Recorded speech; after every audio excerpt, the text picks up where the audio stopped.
Esse é o filme de terror mais hypado do ano e eu achei ele bem divisível. Vem entender o porquê. Backrooms é um filme de terror que conta a história do Clark, um vendedor de móveis dos anos 90 recém-divorciado, que por estar morando temporariamente ali na sua loja, acaba descobrindo nela, na verdade na parede dela, um portal extradimensional para um lugar completamente novo. Quando eu digo novo, eu quero dizer misterioso e curiosamente assustador. Pois então, sejam bem-vindos, nerds, bem-vindos ao Cofre Nerd. Eu sou Giovanni Zola e vou falar hoje sobre o filme Backrooms. Eu sei, eu tô um pouquinho atrasado, mas deixa aqui nos comentários o que você achou de Backrooms. Aposto que você já assistiu nos cinemas e se ainda não assistiu, tá esperando o quê? Eu encontrei uma coisa lá na loja.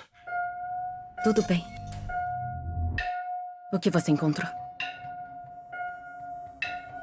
Um lugar. Quando o diretor Ken Parsons decidiu incorporar uma ideia nascida por causa de uma imagem de uma sala vazia num fórum do Reddit ao seu filme e transformá-la na catarse de tensão, acho que ele nunca imaginaria o sucesso que isso poderia ser. É verdade, pessoal. A ideia de Backrooms nasceu de uma imagem colocada no Reddit da mesma sala, aquela sala com paredes amareladas, com papel de parede vazia, e isso começou a ser transformado no meio do fórum daquela internet, onde as pessoas ficavam indagando qual seria a possibilidade do que ter ali, qual seria a possibilidade do que poderia aparecer ali. E essa mesma possibilidade caiu então nas mãos do Ken Parsons. A ideia instaurada no fórum a partir de um não lugar se tornou uma página em branco para ele poder explorar com uma câmera na mão. A A24 escolheu justamente o Parsons para conseguir retratar essa história nas telonas, já que no seu canal do YouTube ele já estava fazendo uma série de curtas sobre esses corredores infinitos que existem dentro dessa dimensão alternativa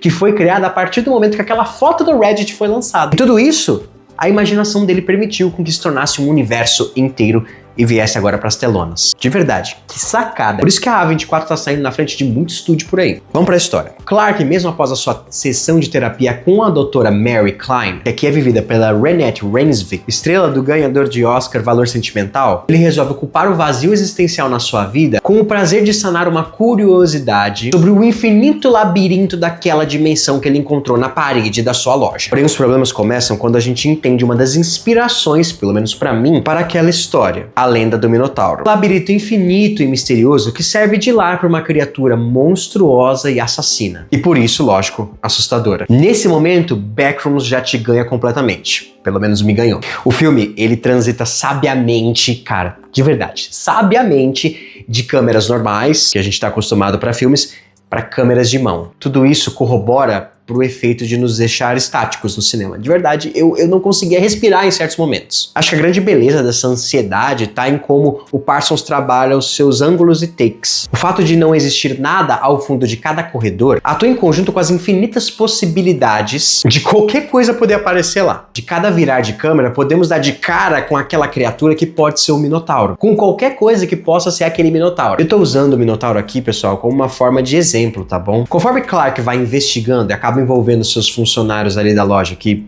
no final vão ser mortos por aquele monstro, da criatura misteriosa, conseguimos entender um pouquinho mais sobre o não lugar e todas as suas propriedades. Assim como que existem olhos interessados naquele lugar. Existem câmeras espalhadas que estão vigiando. A princípio eu achava que todo lugar é um grande experimento e que teriam pessoas ali para entender o comportamento humano dentro daquela dimensão. Mas depois tudo isso fica muito claro quando Clark começa a desvendar as coisas e até mesmo explicar pra gente. Aquela é uma espécie de dimensão consciente que tende a manifestar lembranças daquilo que existe na nossa dimensão, mesmo que de formas completamente distorcidas. Até parece um reflexo do IA. E pra mim, toda essa mitologia faltante, ela é instigante pra caramba. Ela te move pelo filme e te mantém entretido de uma forma que, pra mim, beira a insanidade, tá? Eu não sabia direito como reagir ou como eu tava me sentindo nos primeiros minutos, na primeira metade de Backrooms. O filme, assim como a dimensão, ele nos seduz. Tudo isso pela curiosidade natural humana. Mas como eu já disse,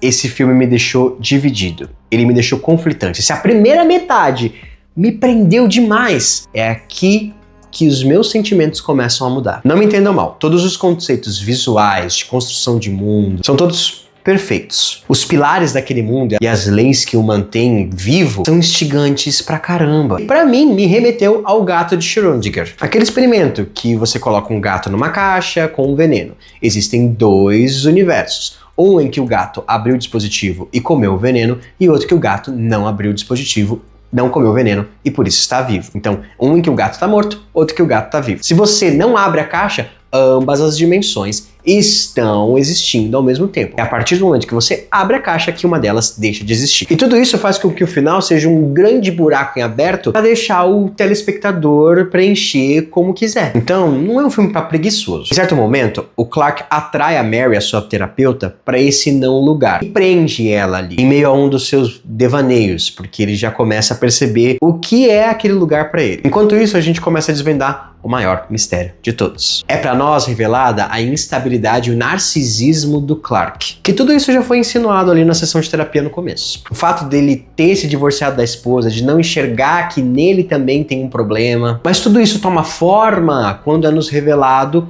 o grande Minotauro, entre aspas. É uma versão monstruosa e assassina do próprio Clark. Aquela é a forma como o não lugar o vê e, de certa forma, o que ele tem por dentro. Mas é aí que o filme começa a me perder completamente. Começa a perder força, sei lá, me perdeu. Quando mostra, de fato, o visual do monstro, né, do Clark, daquela versão do Clark, sei lá, me perdeu. Acho que revelar o seu grande mistério que deixa tudo no ar tornou o filme mais fraco. O grande ponto de tensionamento do nosso psicológico aqui em Backrooms é a incerteza do que pode ter a cada virada de corredor, a cada esquina. A gente tem medo daquilo que não conhecemos. A partir do momento que conhecemos, perdemos o medo. Mesmo assim, quando a Mary consegue escapar do Clark monstruoso, porque o verdadeiro já tinha sido devorado por ele mesmo, podemos ainda desfrutar das metáforas instauradas desse não lugar dentro do filme. O não lugar todo caótico e bagunçado pode ser a mente humana nos dias atuais, cheia de cansaço, ansiedade, burnout, inconsistências e ecos do que um dia nós fomos ou poderemos ser. Tudo bagunçado, caótico, perturbado,